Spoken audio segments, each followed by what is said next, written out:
What's up, guys? Popo here. Today I'm just going to go over the 2.6 step sequencer and why I think it is really cool. Before, you used to have to copy all of your plug-in tracks without the effects. You know, you could do that in the looper or whatnot and re-put them in and add your effects. That's cool. That's not what I'm talking about. I'm talking about how you can go into your step sequencer. Like right now I have one sequence. We're going to zoom in on the screen now. Check this out. This is pretty cool, actually. Alright, so check it. We got one sequence, right? Next sequence is empty. All I'm going to do for this here is just solo this one track. So we got this.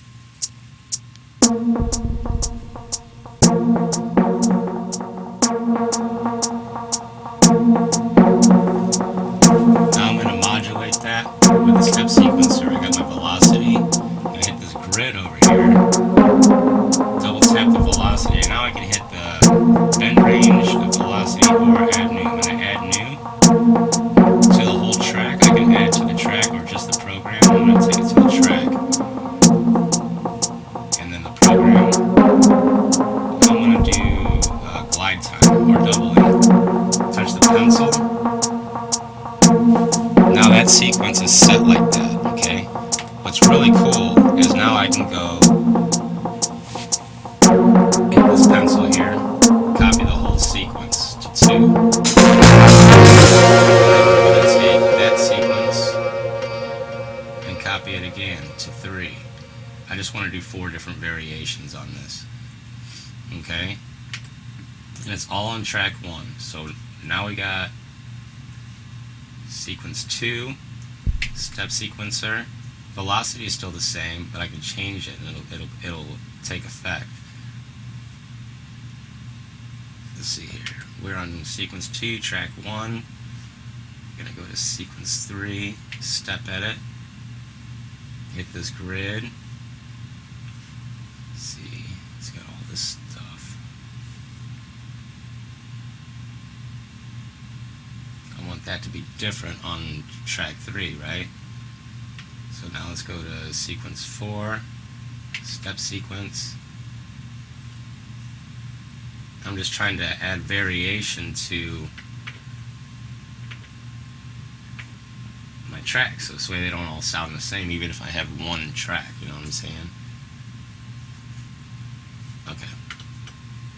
To show you that that worked, we're going to go to sequence 1, hit the step sequencer, this grid here.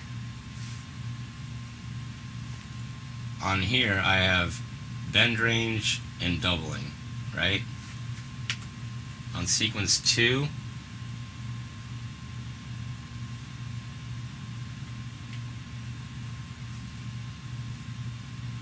I have bend range, doubling, detune. Okay, same thing. On sequence 3,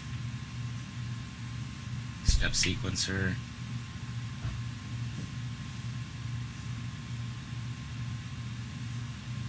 let's just add a new one to this. Bend range.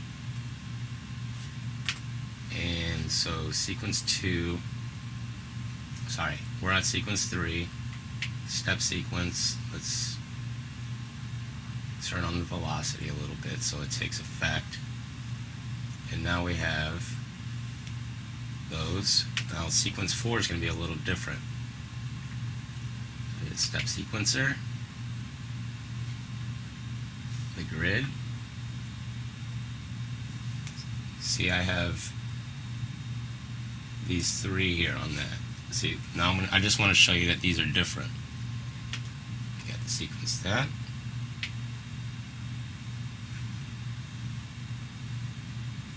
See, they're different.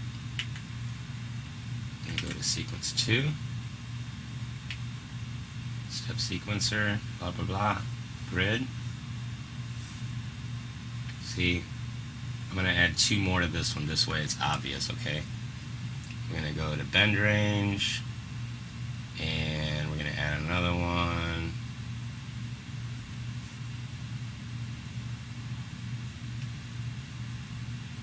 sub os shape, and we'll add one more. This way this one's totally different than the other ones.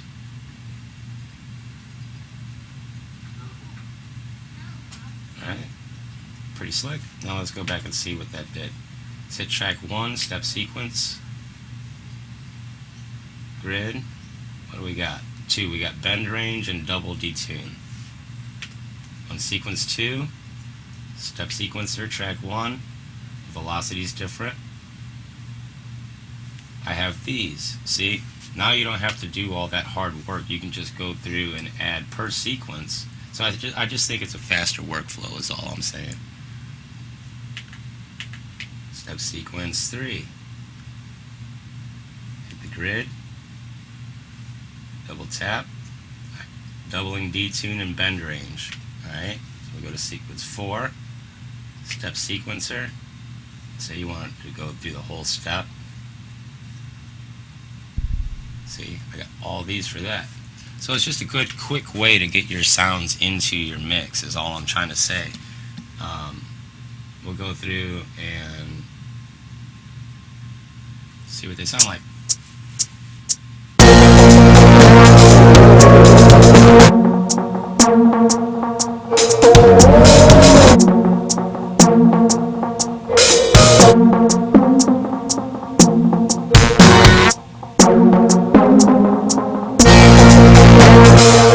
Slick, dude. I mean, I think it's dope that you can now go through, make one sequence, copy it, or just copy your sequence 4 times without any effects or anything like that, or having to deal with a looper at all, and just being able to add that little bit of modulation to each and every different track.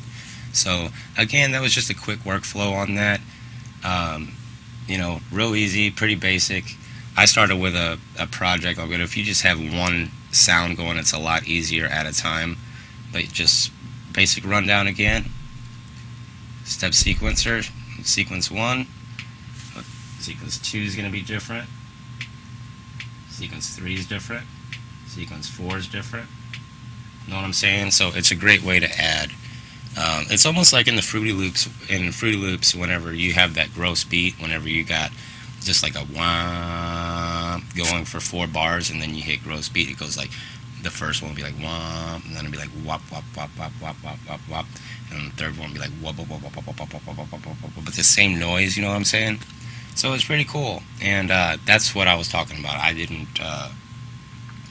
I know the effects are tied in, like whenever you go to track 1 and you go to channel mixer and you add in these kind of effects, yeah, that's a different story. But what I was talking about was the new 2.6 update. So hope that helped out, guys. I'm gonna go ahead and head out, go to work, and I'll catch you guys later.